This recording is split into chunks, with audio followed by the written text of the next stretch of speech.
Hi! Hello friends అందరూ ఎలా ఉన్నారు? నమస్తే అండి. ప్రస్తుతం మనకి తెలంగాణ రాష్ట్ర వ్యాప్తంగా ఉన్న పెన్షన్ సంబంధించి చాలామంది పెన్షన్‌దారులు అయితే ఈ యొక్క ఆసరా చేయూత పెన్షన్ కోసం ఎదురు చూస్తున్నారండి. అయితే ప్రస్తుతం ఈ యొక్క ఆసరా చేయూత పెన్షన్స్ పథకం సంబంధించి ఈ యొక్క నిధులు ఎప్పుడు జమ చేయబోతుంది? పెంచి అందిస్తామని చెప్పేసి అన్నారు. ఎప్పుడు అందించబోతుంది? అనే దానిపై ఈ వీడియోలో పూర్తి సమాచారం అయితే తెలుసుకుందాం. వీడియోనైతే ఎక్కడ కూడా ఆపకుండా చివరి వరకు అయితే చూడండి. అప్పుడే మీకు పూర్తి స్థాయి సమాచారం అయితే తెలుస్తది. అంతకంటే ముందు చాలామంది వీడియోనైతే చూస్తున్నారు గానీ సబ్స్క్రైబ్ అయితే చేసుకోవడం లేదు. మీరు గనక సబ్స్క్రైబ్ చేసుకుంటే నేను పెట్టే ప్రతి చిన్న లేటెస్ట్ అప్డేట్ కూడా మీరు ఎప్పటికప్పుడు మిస్ కాకుండా తెలుసుకోగలుగుతారు. అలాగే వీడియోకైతే లైక్ చేయండి. మరికొంతమందికి సమాచారం అయితే తెలుస్తది.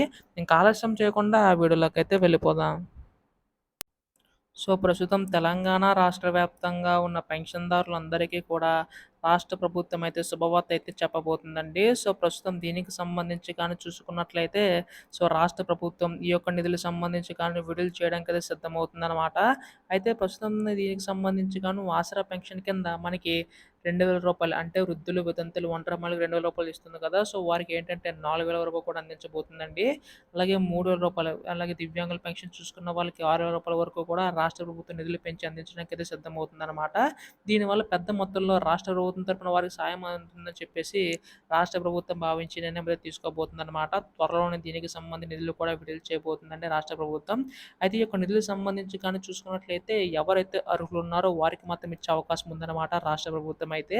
అయితే ప్రస్తుతం దీనికి సంబంధించి మనకి రాష్ట్ర ప్రభుత్వం ప్రణాళికలు రూపొందించి ఈ యొక్క నిధులనేవి అయితే విడుదల చేయబోతుందన్నమాట. కంపల్సరీగా ఎవరైతే అర్హులు ఉన్నారో కేవలం వారికి మాత్రమే ఈసారి ఇచ్చే అవకాశం ఉందండి. ఇప్పటికీ ఈ యొక్క పథకం అమలు చేయవలసి ఉండగా ఎన్నికల టైంలో అనేక హామీలు ఇవ్వడం వల్ల మనకి కాస్త ఆలస్యం అయితే అయింది. ఎట్టకేలకు మనకి ఈ యొక్క నిధులనేవి అయితే విడుదల చేయడానికైతే సిద్ధమవుతుందన్నమాట రాష్ట్ర ప్రభుత్వం. ప్రస్తుతం మనకి దీనికి సంబంధించి రేపు ఎల్లుండిలోగా ఈ యొక్క నిధులనేవి అయితే విడుదల చేసే అవకాశం ఉందండి. ఎప్పుడు దీనిపై ఎటువంటి లేటెస్ట్ అప్డేట్ వచ్చినా మీరు ముందుగా తెలుసుకోవాలనుకుంటే వెంటనే ఛానల్ అయితే సబ్స్క్రైబ్ చేసుకోండి. ధన్యవాదములు. జై హింద్.